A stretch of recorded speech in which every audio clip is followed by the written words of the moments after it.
بص، قبل اي كلام، كل واحد اهلاوي زعلان ان احنا وصلنا ان احنا خدنا رابع عالم. ليه؟ عشان النادي الاهلي عرفنا في المباراة الاخيرة دي ازاي ان انت تهزم نفسك بنفسك. والله هتهزم نفسك بنفسك ازاي؟ الاول ضربة جزاء من معلول، ثم ضربة جزاء لمعلول، ثم عندك يحصل الطرد بتاع خالد عبد الفتاح.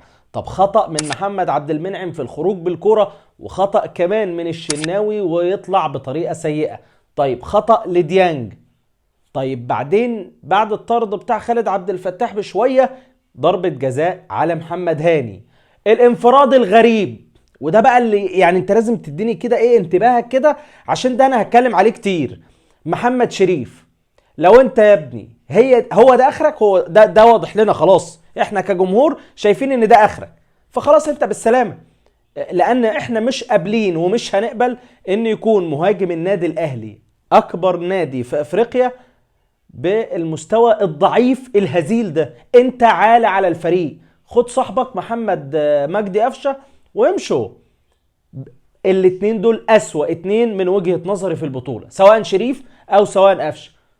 بكل بص، هات اي واحد اساله قول له انت دمك محروق من المباراه الاخيره بالذات بس بتاعت فلامينجو، يقول لك من محمد شريف طبعا دم محروق منه. طب وماتش الريال هيقول لك قفشه.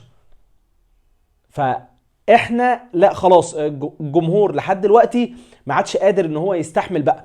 انت يا راجل جاي لك انفراد، لو الناس بس هتقارن هتقول الانفراد اللي جه لمحمد شريف في فلامينجو هو نفسه الانفراد اللي جه وجابه جون في اوكلاند سيتي، فاحب اقول لك ان نادي اوكلاند سيتي ده نادي على قده والحارس بتاعه على قده. بس فلامينجو لا، فلامينجو فريق محترم وانت اساسا. طب ما انا هقول لك على حاجه، طب ما تيجي نقارن كده الكوره بتاعت محمد شريف بالكوره بتاعت ماريجا. نفس الكوره بتاعت الهلال السعودي مع ريال مدريد اللي جاب منها الهلال الهدف الاول في ريال مدريد، هي نفس الكوره اللي جت انفراد لمحمد شريف. ومحمد شريف اساسا يا عم حطها صح وتضيع بقى، ما تضيعش، دي حاجه بتاعت ربنا، انا مش هزعل، بس انت حطها صح. لكن انت تحطها بطريقه اللي هو انت بتخلص من الكوره، جت كان به، ما جاتش خلاص مش مهم. وان انت اساسا تلعب يا ابني، افهم، انت بتلعب في كواليتي عالي. اللي احنا عرفناه في البطوله دي حاجات كتير، احنا استفدنا على فكره، مش ما خسرناش. سيبك حتى من الاستفاده الفلوس، طبعا الاهلي هياخد 2 مليون دولار، فسيبك من ال 2 مليون دولار دول وعينهم كده على جنب، عشان انت كمان محتاج 2 فوقيهم عشان تتنيل على عينك تجيب لك مهاجم محترم بدل شويه الاشكال اللي عندنا دي، محمد شريف وخلافه. كل ده مش نافع، لان الجوده لما لعبنا انت بتلعب في اعلى جوده، دي اعلى ناس. لو جالك 5 فرص فانت المفروض تجيب لي منهم 4، لان انا عايزك لو جالك فرصه في احتماليه اكتر من 50% انها تكون جول، ادام فرصه محققه.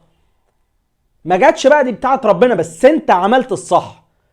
لكن احنا يجينا الناس كلها زعلانه من مباراه ريال مدريد. زعلانه من مباراه ريال مدريد ليه؟ كل الناس عارفه ان الطبيعي ان الاهلي الفروقات الفوارق كبيره وبعيده، بس بنبص في الماتش لان الاهلي حلو والاهلي بيأدي والاهلي بيلعب حلو، ولكن هي كلها اخطاء فرديه.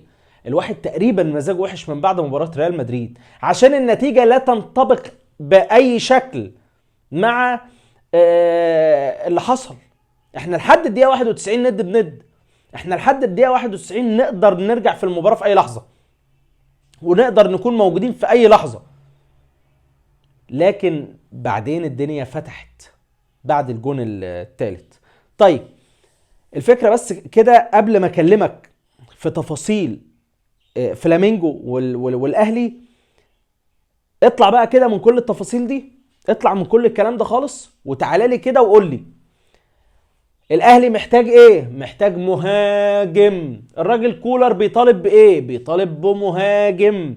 الراجل كولر قال لك انا الجودة عندي قليلة في بعض اللاعبين وبعض المراكز. انت لحد دلوقتي سايب اللعيبة دي في مكانها وزي ما انت ومكمل.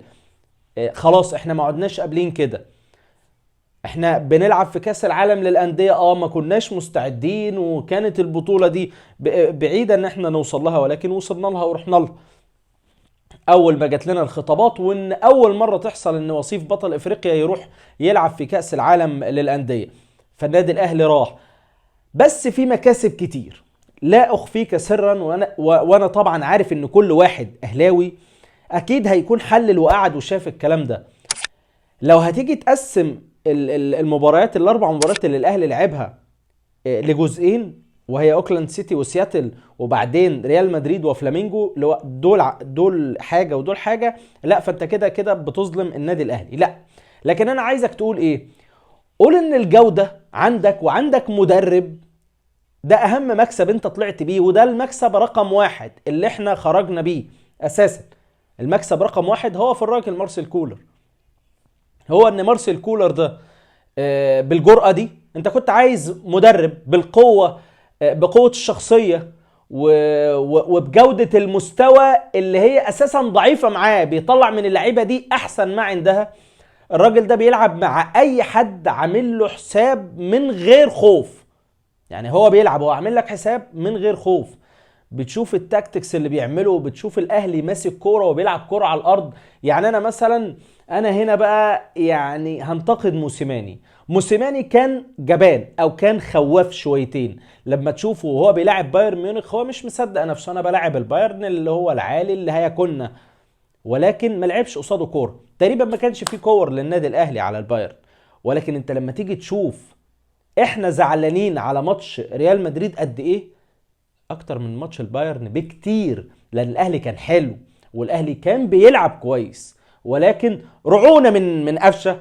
وماتش فلامينجو رعونا من محمد شريف يخسرك المباراه دي، وقفشه تقريبا يكون عامل اساسي من العوامل الاساسيه ان انت يعني ما تحققش كذا فرصه محققه كان ممكن تقلب موازين المباراه. يبقى نرجع ان الاهلي، المكاسب بتاعه النادي الاهلي ان هو عرف ان الجودة العالية اللي هو بيلعب فيها دي والمستويات دي الغلطة فيها ما بتتكررش، او الغلطة فيها بيكون عواقبها وخيمة وهتتحاسب عليها محاسبة جسيمة.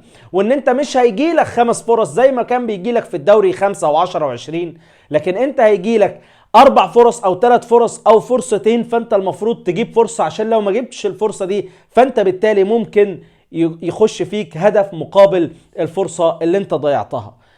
مارسيل كولر هو مكسب النادي الاهلي الوحيد والفريد، والبص الراجل ده كده يتحط كده، يتبروز كده ويتحط كده لوحده.